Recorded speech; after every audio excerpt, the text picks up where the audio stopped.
أهل الحديث يمثال في يما نيو خوارج متبع تقل في يما نيو لمذهبا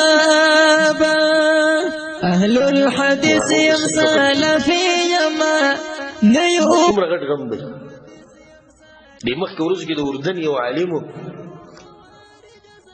د هغه ښځه وفات شوې او محدث دی او ډېر تکړه عالم دی والله له د حدیثو د علم په دې کې ول الله ډېره پوهه ورکړې وه د هغه بیا د خپلې ښځې خبره کوله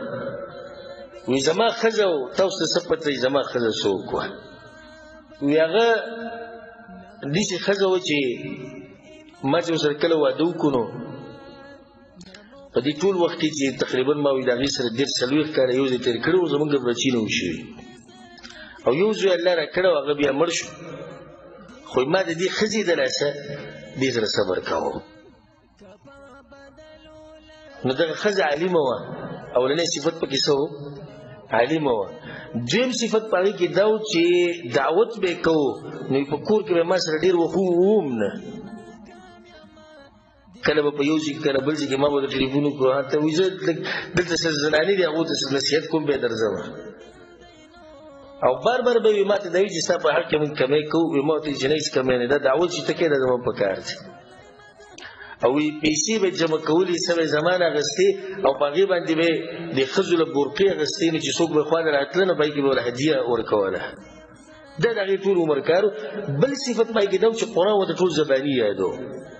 دریم صفت څلورم صفت پکې دا و چې د رسول صلی د حدیثونو غټه ذخیره هغې ته زباني یاده وه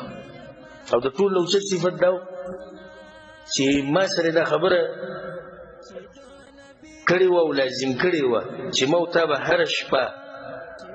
د قرآن دومره حصه او د حدیثونو دومره حصه دا به د یو بل سره اړه وو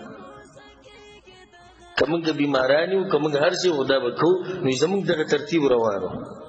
دا دومره کلونه چې موږ یو ځای تېر کړي زموږ دغه ترتیب و بیا هغه بیماره شوه چې بیماره شوه په هسپتال کې وه نو په هسپتال کې بیا یو خط لیکلی و زما په نوم باندې یو وصیت یې لیکلی او د هغه چې کوم ډاکټران یې هغو له ورکړی و که زه مړه شوم بالفرض دا به زما خاوند له ورکوي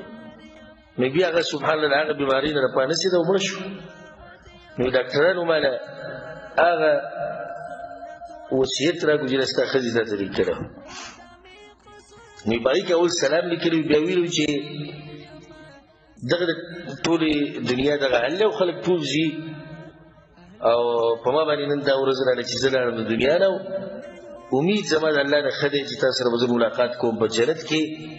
او د صبر تلقین یې ما ته وکړو چې صبر کوه او بیا راته دا ووایي چې زما د تره لور ده هغه ما ته نه اوس غوښتلې ده په دې ورځو کې او هغه به راشي نو د هغې سره به واده وکړي چې ستا خدمت کوي او بل وایي هغه خبره دا ده چې د قرآن او د حدیثونو هغه مراجعه پرېنیزي چې دا د سړي نه به یې هېرېږي نو داسې ښځه چې په دې چې به سړی خفه کېږي نه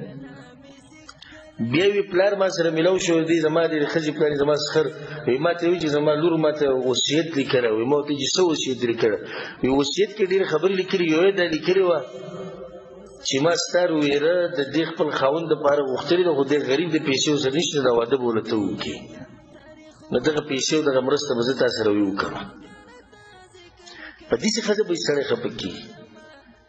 ښځه د شپې د سړي سره سملي او صرف بچي راوړي او چې یو پراټه پخوي او انګورې او ډوډۍ پخوي بس په داسې ښځه به یو څه خفه شي چې صرف یې دغه کار دی ښځه ده چې تا سره په هر مصیبت او په هر غم کې ولاړئ خصوصا په دیني کارونو کې تا سره مرسته وکړي شیخ الاسلام ابن تیمیه وایي ګوره